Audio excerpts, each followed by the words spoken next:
Sí, gracias. De trabajar mucho.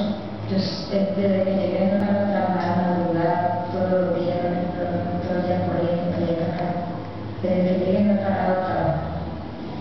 ¿Qué trabajo ahora?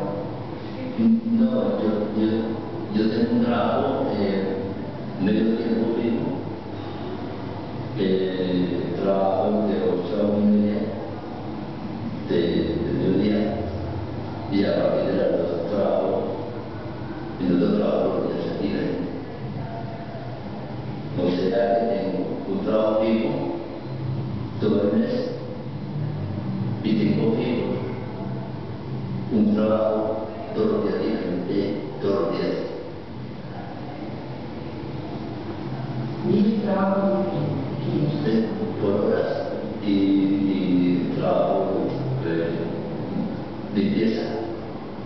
Sí. ¿Y cuánto te pagan por hora? 20 gramos, 22,50, 25 gramos.